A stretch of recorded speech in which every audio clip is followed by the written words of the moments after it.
بخاری صاحب long march تو obviously ہم نے کرنی ہے، حقیقی آزادی مارچ پہلے بھی آپ نے میری تصحیح کی تھی، حقیقی آزادی مارچ تو ڈسکس کرنی ہے، لیکن ابھی جو رانا صاحب نے پریس کانفرنس کر دی ہے میرے خیال میں آغاز وہیں سے ہونا چاہیے، کیونکہ بڑے خطرناک قسم کے انکشافات ہیں۔ یقینی طور پہ وہیں سے ہونا چاہیے،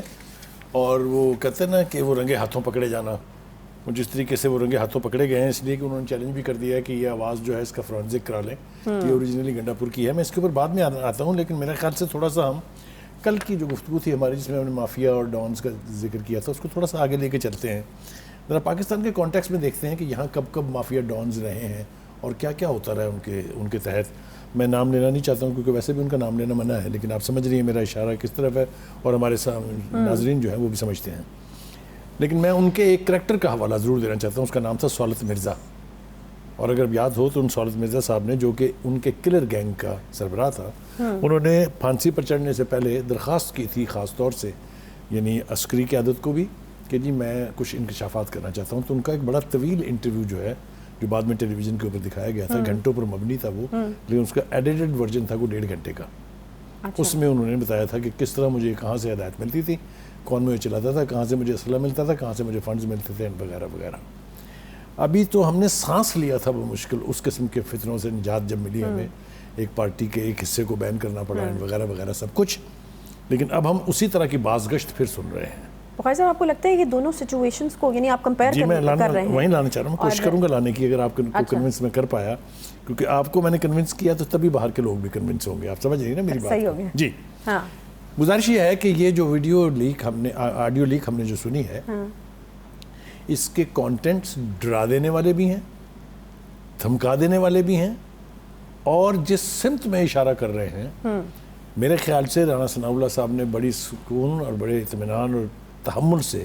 اس کا اظہار کیا، ورنہ اس کے اوپر بہت شارپ ری ایکشن آنا چاہیے۔ اگر کیپٹل کے ارد گرد جتھا بندی ہو رہی ہو، اسلحے جمع کیے جا رہے ہوں، اور چڑھ دوڑنے کی سازش کی جا رہی ہو جس کا بر وقت علم بھی ہو جائے، تو اس کے خلاف تو کریک ڈاؤن ہونا چاہیے، اس کے خلاف پریس کانفرنس کافی نہیں ہے۔ یہ اچھی بات ہے۔ اور یہ سوال ہوا ہے رانا صاحب سے کہ آپ انتظار کر رہے ہیں کہ وہاں پر جو ہے وہ رانا صاحب نے اس کے حوالے سے جو 2-3 ایکشن لیے ہیں، وہ یہ کہ ایک تو انہوں نے کہا کہ ایسے لوگ جو مسلح جتھا بندی کر رہے ہیں اور حملہ آور ہونا چاہتے ہیں اسلام آباد کے اوپر جو کیپٹل سٹی ہے، ایسے لوگوں سے مذاکرات نہیں ہو سکتے، ہرچند کہ وہ اس 9 رکنی کمیٹی کے ممبر بھی ہیں اور اس کے سربراہ ہیں، بلکہ اس کمیٹی کے پہلے ابتدا میں پی ٹی آئی کی طرف سے پازیٹیو رسپانس آیا تھا کہ اوکے، اگر بات چیت کرنی ہے تو ہم اس کے لیے حاضر ہیں، لیکن انہوں نے اس کو کنڈیشن کر دیا کہ آپ انتخابات کا اعلان کر دیں تو ہم آپ سے بات کریں گے۔ پہلی بات تو یہ ہے کہ مریم اورنگزیب کی ٹویٹ بالکل واضح ہے، اس نے کہا کہ جناب پری کنڈیشنز آپ جیسی جماعت سے مذاکرات نہیں ہو سکتے، حالانکہ وہ بھی ممبر ہے اس کمیٹی کی، یہ یاد رکھیں۔ ہاں جی، دیکھیے میں اس حوالے سے جو مجھے پریشانی ہے وہ یہ ہے کہ یہ تو وہ چیز ہے جو پکڑی گئی ہے، جو انرتھ ہو گئی ہے، ریویل ہو گئی ہے۔ کیا اور سطح کے اوپر بھی اسی قسم کی پلاننگ ہو رہی ہے؟ یہ جو عمران خان صاحب کہتے تھے نا کہ پتہ نہیں چلے گا ہم کدھر سے آئے ہیں اور کیا کرنے والے ہیں، یہ میرے خیال سے پتہ چلنا شروع اسی طرف اشارہ ہے، یہ بالکل اسی طرف اشارہ تھا۔ ان کو یہ یقین دلا دیا گیا ہے کہ اگر رانا ثناء اللہ اسٹیٹ کی رٹ کو اسٹیبلش کرنے کے لیے کوئی بھی ایکشن انیشیٹ کرے گا تو ادھر سے بھی گن پاؤڈر استعمال کیا جائے گا۔ یہ لگتا ہے مجھے کہ یہ پلاننگ ہے، اور اگر یہ پلاننگ ہے تو پھر یہ نہ تو بال ٹھاکرے سے بہتر ہیں،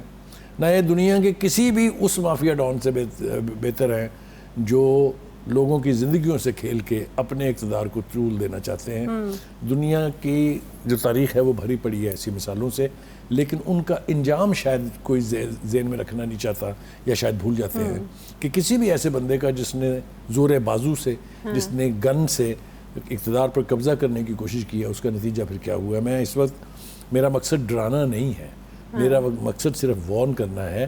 کہ وہ کچھ کرے جو آپ کو آئین اجازت دیتا ہے، جو آپ کو قانون اجازت دیتا ہے، جو آپ کو جمہوری روایات اجازت دیتی ہیں۔ صحیح ہے۔ بخاری صاحب اور فیصل واڈا کی پریس کانفرنس ایک بار پھر سے ہم دیکھ رہے ہیں کہ بڑی ریلیونٹ ہو گئی ہے، یہ باتیں تو انہوں نے کی تھیں اور اس کی وجہ سے ان کو پارٹی سے نکال بھی دیا گیا۔ میں آپ کو عرض کروں کہ وہ کہتے ہیں نا کہ اس گھر کو آگ لگ گئی گھر کے چراغ سے والی مثال ہے، لیکن میں سمجھتا ہوں کہ ایک لحاظ سے یہ بہتر ہوا کہ جو حکومت وقت ہے وہ الارمڈ ہو کہ یہ جس جنازوں کی اور لاشوں کی بات کر رہے ہیں، جس خونی مارچ کی بات کر رہے ہیں، یہ پہلے بھی شیخ رشید صاحب نے فرمایا تھا، فواد چودھری صاحب نے فرمایا تھا، خود عمران خان صاحب نے بھی اسی طرح کے اشارے دیے تھے کہ یہ خونی مارچ ہو سکتا ہے اگر اس کو کسی نے روکنے کی کوشش کی تو. لیکن جو کچھ فیصل وارڈا نے کہا، جو کچھ آج ہم نے اس آڈیو لیک میں سنا، وہ کافی واضح اشارے ہیں اس طرف کہ ان کی نیتیں ٹھیک نہیں ہیں. یہ کوئی جمہوری مظاہرہ وہاں کرنے یا احتجاج کرنے نہیں جا رہے ہیں، یہ جا رہے ہیں وہاں پر اقتدار پہ قبضہ کرنے. یہ ہو پائے گا کہ نہیں ہو پائے گا یہ تو اپنی جگہ ہے. لیکن بخاری صاحب دیکھیں بڑی بڑی خطرناک قسم کی خبر ہے جو ہم میرے خیال میں ایسے ہی دے رہے ہیں. یہ اتنا کافی ہے کہ پریس کانفرنس کر دی جائے اور اتھارٹیز کو وہاں پر خیبر پختونخوا کے اندر، اگر آپ اتھارٹیز کو کہتے ہیں تو خیبر پختونخوا میں آپ کو پتہ ہے کس کی حکومت ہے، وہاں پر آپ نے کہہ دیا اور بس ختم، یا پھر آپ کو لگتا ہے کہ ایک ایکشن جو ہے وہ ہونا چاہیے، اسٹرکٹ ایکشن؟ میرے خیال سے ایک اور کوالٹیٹیو ڈفرنس جو ہے صورتحال میں، اس کی طرف ہمیں غور کرنا چاہیے. پی ٹی آئی کی حکومت جو ہے اپنے آخری دنوں میں، خاص طور سے آخری سال میں، تو ایک پیج منترا جو ہے وہ لوگوں کو یقین دلانے کے لیے کہ نہیں ہمارے معاملات جو ہیں فوج کے ساتھ ٹھیک ہیں، استعمال کرتی رہی. لیکن اب مجھے لگتا ہے کہ حقیقی طور پہ اس وقت کی سٹنگ حکومت اور فوج ایک پیج پہ ہے اس حوالے سے کہ خان صاحب کو کیسے ہینڈل کرنا ہے. اچھا، مجھے اس میں کوئی ابہام نہیں ہے اور ہونی بھی چاہیے، کیونکہ فوج کا اگر آپ کانسٹیٹیوشنل رول دیکھیں تو پاکستان کی ٹیریٹوریل انٹیگریٹی، اس کی سالمیت ان کی بنیادی ذمہ داریاں ہیں. دوسری طرف یہ دیکھیں کہ ہمارے ساتھ کیا ہو رہا ہے. ہم نا ڈبل ایج ویپن کے شکار ہیں ایز اے قوم. ادھر عمران خان صاحب ہمارے ساتھ یہ جو کچھ کر رہے ہیں یا حکومت کے ساتھ جو کچھ کر رہے ہیں، چلے ہمارے خلاف تو خیر کیا کریں گے، ہماری تو اوقات ہی کیا ہے ان کے سامنے. لیکن ہندوستان میں جو جشن کی کیفیت ہے وہ میرے لیے قابل برداشت نہیں ہے. جس چینل کو آپ سوئچ کر لیں وہ جو ہے وہ ترانے گا رہا ہے عمران خان کے کہ صدقے جائیں عمران خان اور جیوندا رہو اپنے مولا جٹ، تو وہ کر دیتا ہے جڑا اسی اننے سالاں چ نہیں کر سکے. ابھی میں دیکھ رہا تھا، میں نے آپ کو بھی بھیجی ہے وہ ویڈیو، ایک اور ویڈیو آئی ہے، وہ جو کچھ وہ کہہ رہے ہیں کاش ہم ان کو اس کو چلا سکتے، چلانی بھی چاہیے. میں امید کرتا ہوں کہ ہمارے پروڈیوسر جو ہیں وہ اس کو چلائیں گے. شرم آتی ہے مجھے آج ایک پاکستانی کی حیثیت سے کہ ہمارے ملک کے ایک لیڈر کو ہندوستان اپنا لیڈر بنا کے پیش کر رہا ہے کہ خوش رہیں آپ نے وہ کر دیا جو ہم نہیں کر سکے. آپ نے بھی کل وہ ویڈیوز دیکھی، میں نے آپ کو بھیجی تھی، آپ کے ساتھ بھی شیئر کی تھی، اور یہ وائرل ہیں. اب آپ یہ تو ہوگی الیکٹرانک میڈیا، آپ اخبارات اٹھائیے، کوئی اخبار جو بڑا ہے، آپ کو پتہ ہے وہاں کے اخبارات کی سرکولیشن جو ہے that is in millions. Hindustan Times جو ہے یہ 55 لاکھ چھپتا ہے. اسی طرح سے ٹائمز آف انڈیا، یہ میسو سرکولیشن کے اخبار ہیں، بھرے پڑے ہیں سرخیوں کے ساتھ کہ عمران خان نے بجا دی فوج کی بھی اور ISI کی بھی. یار خدا کے واسطے ہمیں کچھ حیا، کچھ غیرت چاہیے. یہ ہمارے ملک کی سالمیت کے جو گارڈینز ہیں، جو کسٹوڈینز ہیں، آپ ان کے ساتھ یہ سلوک کر رہے ہیں صرف اپنے اقتدار کی خاطر. آپ کے ٹکے کے جو لوگ آپ کے ساتھ ہیں، آپ کے ارد گرد، جس کو میں ہمیشہ وشس سرکل کہتا ہوں، اس کے لوگ اس طرح منہ پھاڑ کے فوج کے اوپر پڑیں گے. یہ کبھی ہوا ہے پاکستان کی تاریخ میں؟ کتنی عمر ہے آپ کی؟ مختصر ہوتی ہے، کبھی صحیح نہیں بتاتی خواتین، لیکن آپ 18 سال کی تو ہوں گی نا. کبھی آپ نے سنا کہ اس طریقے سے فوج کے خلاف زبان استعمال کی گئی ہو، اس طرح سے فوج کے خلاف لشکر کشی کرنے کی باتیں کی گئی ہوں؟ یہ ناقابل برداشت ہے اور یہ نہیں ہونا چاہیے.